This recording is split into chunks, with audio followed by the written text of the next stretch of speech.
क्योंकि जो व्यक्ति अपने गुरु के शरीर में रहते सत्य उसको परमात्मा नहीं मान सकता, वो व्यक्ति अपने गुरु की पीठ पीछे उसको कभी जिंदगी में परमात्मा नहीं मान सकता। एक छोटा सा सत्संग आपको और सुना देते हैं पूज्य गुरुदेव का, क्योंकि हम जो भी बात करते हैं परमाणु के साथ में करते हैं। गुरुजी ने सत्संग में स्पष्ट कहा है, चलो मान ले कि गुरुजी कह रहे हैं कि चलो मान लो दास इस समय तो मतलब शरीर में है, और इस समय तुम जो गलतियां करोगे दास उनको ठीक कर देगा, लेकिन दास के रहते सहते भी यदि तुम गलतियां करते रहोगे, तुम नहीं सुधरोगे, तो दास के जाने के बाद तुम कैसे सुधर सकते हो? फिर तो तुम पार ही नहीं हो सकते। तो जो व्यक्ति संत रामपाल जी महाराज जी के शरीर में रहते सहते सत्सेवक नहीं बना, और सत्सेवक तभी बन सकता है जब वो पवन दास के वीडियो देखेगा। ये अटल सत्य है। कलयुग की पिछली पीढ़ी में यही होता है। तुम्हें नहीं समझ में आ रहा, कोई बड़ी बात नहीं, अगले जन्मों में समझ में आ जाएगा। कोई जबरदस्ती समझाने का काम भी नहीं है, ना परमात्मा का ना हमारा। ये परमेश्वर के मिशन का एक अहम हिस्सा है ये साध संगति। ये फालतू में यहाँ पे कोई बक बक नहीं की जा रही। समय इतना किसी के पास नहीं है खराब करने के लिए, लेकिन ये परमपिता परमेश्वर सतगुरु रामपाल जी महाराज जी की सत भक्ति का, उनके मिशन का, उनकी पूर्व निर्धारित योजना का एक अभिन्न अंग है। तुम इसको काट नहीं सकते, इसको देवी देवता नहीं काट सकते। अगर किसी देवी देवता का भी यदि परमात्मा ने इस समय मोक्ष करना है, तो उस देवी देवता का वहां से शरीर छुड़वा के पृथ्वी पे उसको मानव जन्म देगा, और उसको पवन दास के वीडियो सुनने ही पड़ेंगे, उसको भी पवन दास के वीडियो देखने ही पड़ेंगे। अगर उसको संत रामपाल जी महाराज जी को परमात्मा मानना है तो,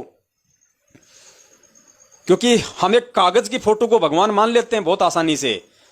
गुरुजी ने कबीर जी की महिमा का खूब गुणगान किया, हमने मान लिया कि कबीर जी भगवान का, कि वो कबीर जी भगवान है, कबीर जी भगवान है। हम उस फोटो का प्रगट दिवस भी मना रहे हैं, और ये जिंदा जो बैठा है तुम्हारी आंखों के सामने 27 साल से सत्संग कर रहा है, ये जिंदा कबीर जो तुम्हारी आंखों के सामने तुम्हारा सतगुरु बन के बैठा हुआ है, इसको परमात्मा मानने में जोर आएगा, जोर लगेगा, जोर। और ये जोर तभी मिटेगा जब आप साध संगति से जुड़ोगे। क्योंकि सत्संगों से तुम नहीं समझे, सत्संगों से समझ लेते तो बहुत पहले समझ लेते। अब तुम साध संगति से ही समझ सकते हो, तुम्हारे पास में लास्ट ऑप्शन है। अगर साध संगति से नहीं जुड़े, तुम परमेश्वर से कभी जिंदगी में नहीं जुड़ सकते। सुनो परमात्मा क्या कह रहे हैं कि अभी तो ये दास शरीर में है, तो अब जो गलतियां करोगे वो तो दास उनको सुधार देगा, तुम्हें बता देगा। लेकिन फिर भी तुम गलतियां करते रहोगे तो फिर कैसे बात बनेगी? ध्यान से सुन।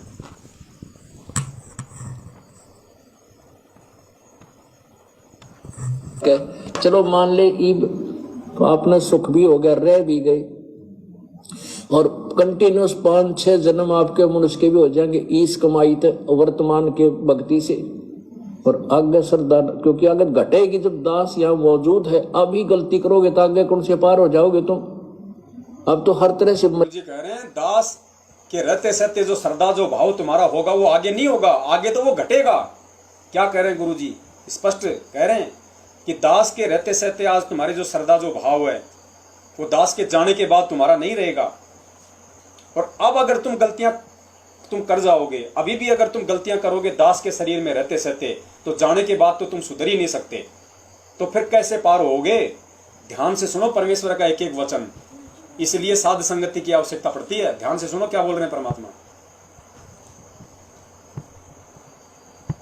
इस कमाई वर्तमान के भक्ति से, और आगे श्रद्धा, क्योंकि आगे घटेगी जब दास यहाँ मौजूद है। अभी गलती करोगे तो आगे कौन से पार हो जाओगे तुम?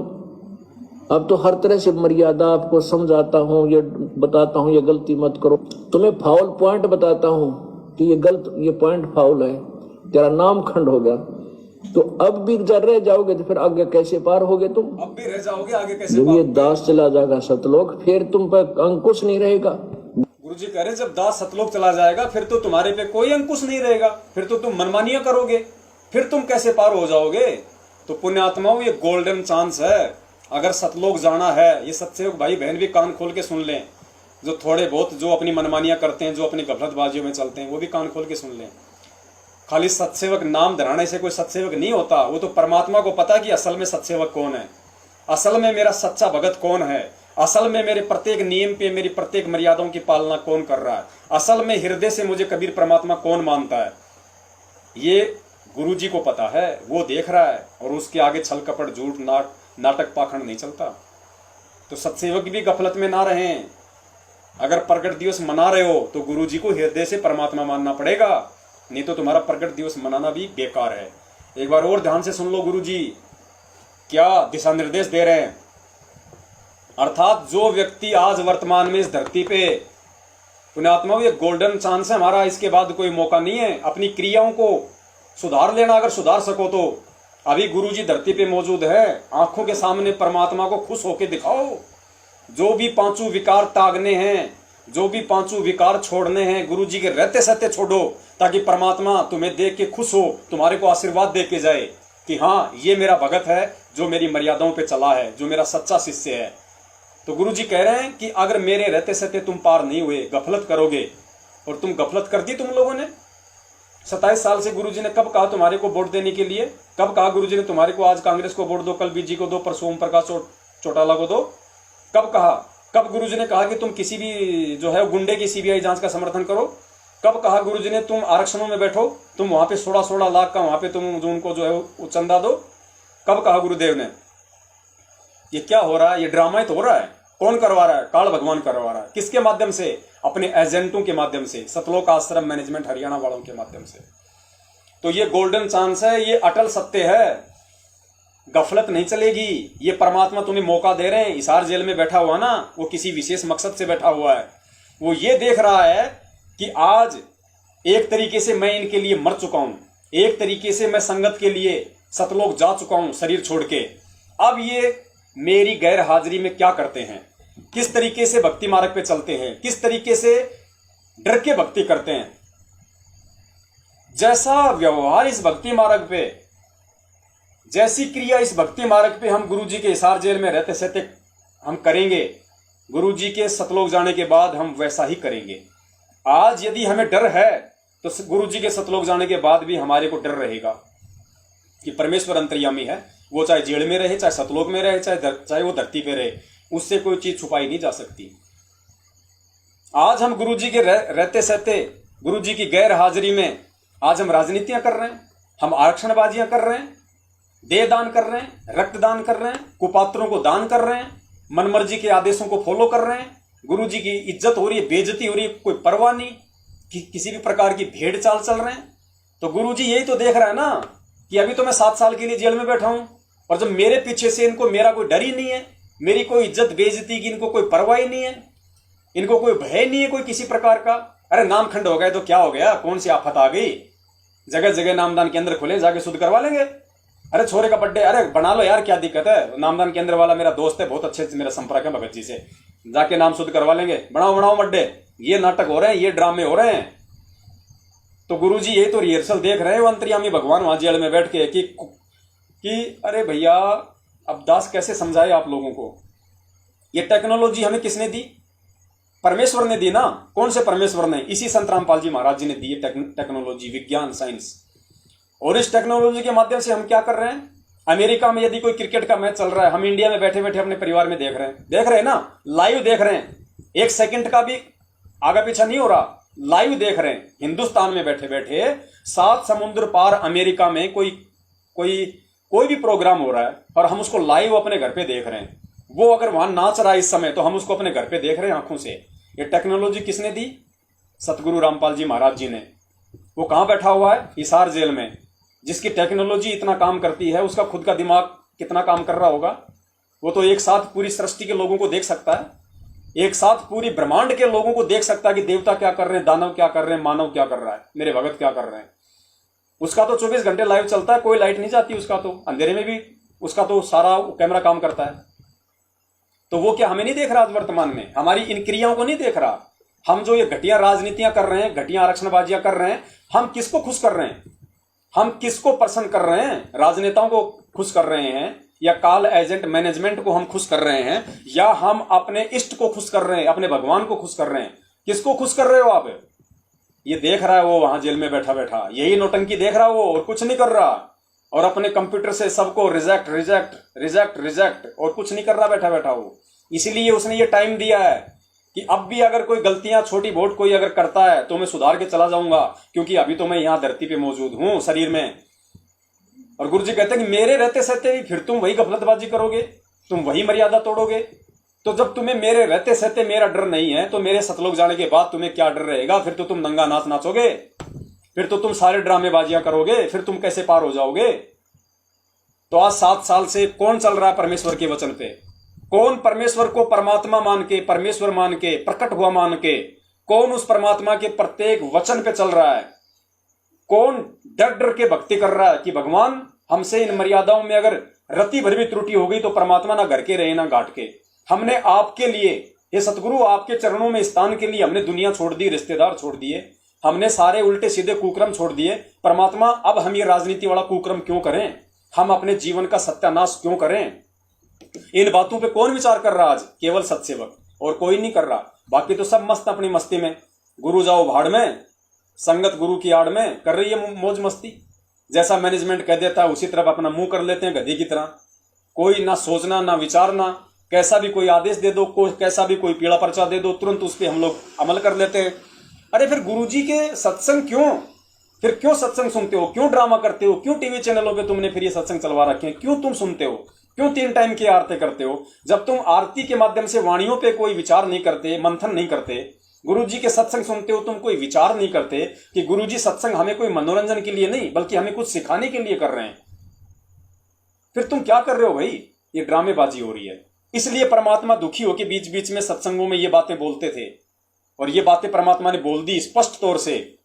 अर्थात इस सत्संग का रहस्य, इस सत्संग का निष्कर्ष ये है कि गुरुजी के जाने के बाद कोई पार नहीं होना है। ध्यान रखना, जो भी पार होगा वो गुरुजी के रहते सहते होगा, और गुरुजी के रहते सहते वही पार होगा जो सत सेवक होगा। और सत सेवक बिना पवन दास के वीडियो देखे आप नहीं बन सकते, ये अटल सत्य है। क्योंकि आपने कागज की फोटो को तो सत्संग सुन के भगवान मान लिया, लेकिन सतगुरु रामपाल जी महाराज जी भगवान हैं, कबीर परमात्मा हैं, इस बात को आप तब तक स्वीकार नहीं कर सकते जब तक कि आप पवन दास के वीडियो नहीं देखोगे। जब तक आपके हृदय में चोट नहीं लगेगी तब तक आप गुरु को परमात्मा नहीं मान सकते, आप उनका प्रकट दिवस नहीं मना सकते, और जब तक आप ये क्रिया नहीं करोगे आप पार नहीं हो सकते। ये अटल सत्य है। मैं कोई श्राप नहीं दे रहा, मैं कोई अपनी तरफ से नहीं बोल रहा, गुरुजी खुद अपने मुख कमल से बोल रहे हैं। एक बार और सुन लो पूरा वीडियो, एक एक शब्द ध्यान से सुन लेना, परमेश्वर ने क्या बोल दिया। हर चीज परमात्मा सत्संग के माध्यम से बोलेगा, अलग से बैठा के कोई दिशा निर्देश नहीं देगा। ध्यान रख लेना इस चीज को। सुनिए।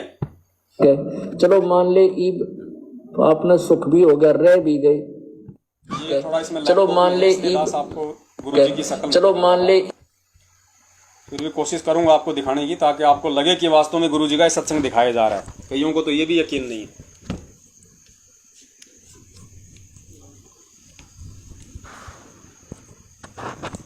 ध्यान से सुनना।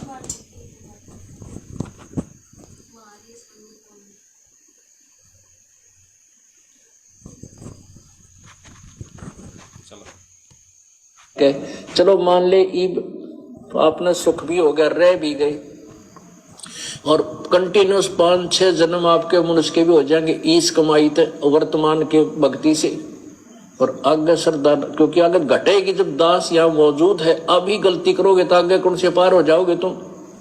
अब तो हर तरह से मर्यादा आपको समझाता हूँ, ये बताता हूँ ये गलती मत करो, तुम्हें फाउल पॉइंट बताता हूँ कि ये पॉइंट फाउल है, तेरा नाम खंड हो गया। तो अब भी जर रह जाओगे तो फिर आगे कैसे पार होगे तुम। जब ये दास चला जाएगा सतलोक, फिर तुम पर अंकुश नहीं रहेगा, ज्ञान तो रहेगा, लेकिन कुछ ऐसी मर्यादा बन जाएंगी जो पुण्यात्मा बचपन से भक्ति अपने बच्चों को रंग में रंग देंगे, वो आने वाले समय में इतना जल्दी नहीं बिगड़ेंगे। और जो वर्तमान में बिगड़ जाएगा तो आगे गलती हुई पड़ी है स्थित है। तो इसलिए इस समय को ज्यादा नहीं बढ़ाना आपने।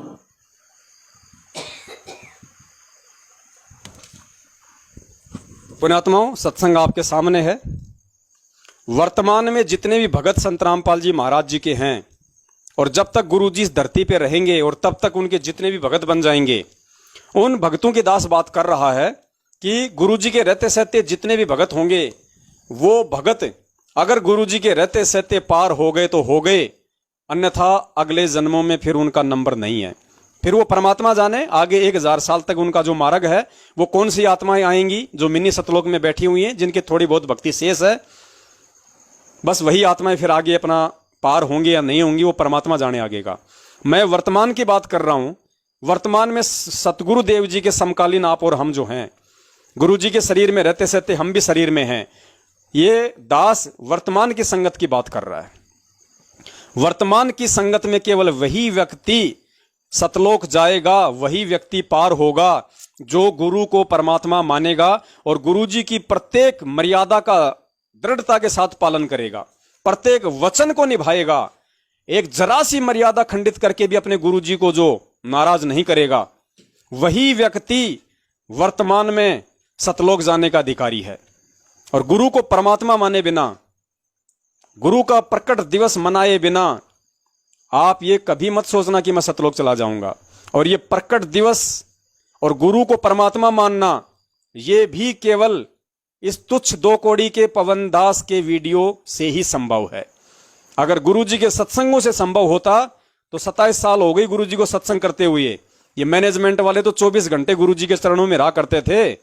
सन 2019 से जब से सत्सेवकों ने गुरु जी का प्रकट दिवस मनाया है, क्या सन 2019 से पहले इन बड़े बड़े महारथी जो अपने आप को महानुभाव कहते हैं, महापुरुष कहते हैं अपने आप को, जो बड़े बड़े भगत कहते हैं, क्या कभी इन्होंने सौपन में भी सोचा था ये कि संत रामपाल जी महाराज जी परमात्मा है और हमें उनका प्रकट दिवस मनाना चाहिए? वो मां के पेट से जन्म लेके नहीं आए, वो प्रकट हुए हैं परमात्मा। क्या सोचा कभी इन सारनामियों ने? कभी सपने में भी सोचा इन्होंने? ये सोचना तो दूर, ये अपने गुरु को मानुष ही मानते रहे। इसीलिए तो परमात्मा ने 300 साल पहले वाणी बोलनी पड़ी कि गुरु को मानुष कर जानते वो नर कहिए अंध, ओवें दुखी संसार में आ गए यम के फंद। तो भाई गरीबदास जी महाराज जी ने जो लीला की थी, सेम टू सेम लीला आज संत रामपाल जी महाराज जी कर रहे हैं। और भाई जैसे गरीबदास जी महाराज जी के भाई बंधु रिश्तेदार चेले जिन्होंने 300 साल पहले माथे पे थप्पी खाई थी उनके शरीर छोड़ने के बाद, जब उनकी अस्थियां नहीं मिली चिता से, तो भाई वो गलतियां और वो माथे में थप्पी हम सत्सेवक नहीं खाने वाले।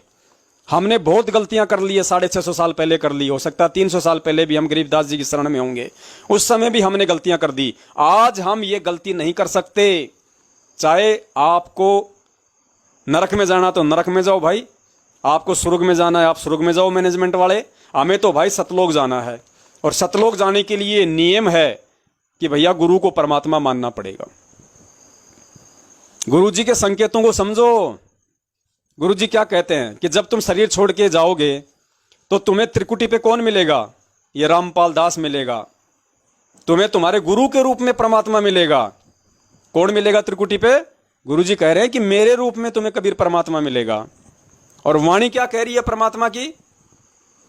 त्रिकुटी कमल परम हंस पूर्ण सतगुरु समर्थ आप हैं। वाणी पढ़ते हो, नित्य नियम पढ़ते हो ना रोजाना? क्या कह रहे हैं कि त्रिकुटी कमल परम हंस पूर्ण और सतगुरु समर्थ आप हैं। त्रिकुटी पे कौन है?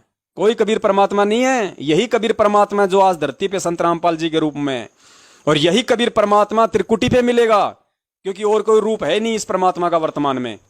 और कौन कबीर परमात्मा मिलेगा? फिर तो दो हो गए, फिर तो दो हो गए। आज गुरु जी अलग हो गए और त्रिकुटी पे जो मिलेगा गुरु जी के रूप में वो दूसरा हो गया, तो दो हो गए ना। और गुरु जी क्या कहते हैं? गुरु गोविंद दो नहीं भाई, और जो दो समझेगा वो दोजक में जाई, वो नरक में जाएगा। तो गुरु जी स्पष्ट तौर पे आपको नहीं कहेंगे कि आई एम कबीर, कि मैं ही कबीर परमात्मा हूं। गुरु जी स्पष्ट रूप से आपको नहीं कहेंगे, क्योंकि गुरु जी कई प्रकार की भूमिकाएं कर रहे हैं। गुरु जी एक भगत की भूमिका भी कर रहे हैं, गुरु जी सतगुरु की भूमिका भी कर रहे हैं, गुरु जी एक बेटे की भूमिका भी कर रहे हैं, गुरु जी एक बाप की भूमिका भी कर रहे हैं। तो गुरु जी आपको नहीं कहेंगे कि मैं कबीर परमात्मा हूं, लेकिन गुरु जी ने कोई कमी भी नहीं छोड़ी अपने सत्संगों के माध्यम से यह साबित करने में कि मुझ रामपाल दास के अलावा अन्य कोई परमात्मा नहीं है। स्पष्ट बोल रही है वाणी कि त्रिकुटी कमल परम हंस पूर्ण सतगुरु समर्थ आप हैं। और गुरु जी क्या कह रहे हैं कि त्रिकुटी पे मुझदास के रूप में कबीर परमात्मा मिलेगा। ये गुरु जी अपने आप को छुपा रहे हैं यहां पे। अरे एक बात बताओ, जब आज गुरु जी संत रामपाल जी महाराज जी के रूप में हमारे सामने, त्रिकुटी पे भी संत रामपाल जी महाराज जी हमारे सामने रहेंगे, तो फिर कबीर परमात्मा का रोल क्या? फिर आप कागज की फोटो का प्रकट दिवस क्यों मना रहे हो? फिर उस कागज की फोटो का, दाढ़ी मूछ वाली का हमारे जीवन में रोल क्या है? हमारे जीवन में महत्व क्या है जिनका तुम कबीर प्रकट दिवस मनाते हो, जिस फोटो का कोई रोल ही नहीं है। ना वो फोटो आज हमें सत्संग सुना रही, ना वो फोटो हमें आशीर्वाद दे रही, ना वो फोटो हमारे प्रार्थना सुन सकती, ना वो फोटो हमें त्रिकुटी पे मिलेगी। तो फिर उस फोटो का मतलब क्या भाई? तुम क्यों अंधे हो रहे हो, क्यों मूर्ख बन रहे हो? फिर तुम जिंदा कबीर को छोड़ के और तुम एक फोटो का प्रकट दिवस मना रहे हो, ये तुम्हारी बालक बुद्धि नहीं है तो और क्या है? अब गुरुजी भाई हनुमान जी की तरह सीना फाड़ के नहीं दिखाएंगे तुम्हें। गुरुजी ने हनुमान जी से ज्यादा सीना फाड़ने वाला काम कर दिया 27 साल से अपने सत्संग सुना सुना के। इससे ज्यादा और कुछ नहीं है उनके पास देने के लिए। अब ये तुमने स्वयं निर्णय करना पड़ेगा, तुमने स्वयं इन सब बातों को समझना पड़ेगा। अब ये तुम्हारे ऊपर निर्भर करता है, चाहे तुम इसको इस जन्म में समझ लेना, चाहे अगले जन्म में समझ लेना। जब तुम्हें पार होना हो तब समझ लेना, जब तुम्हारा ठीक का समय आए तब समझ लेना।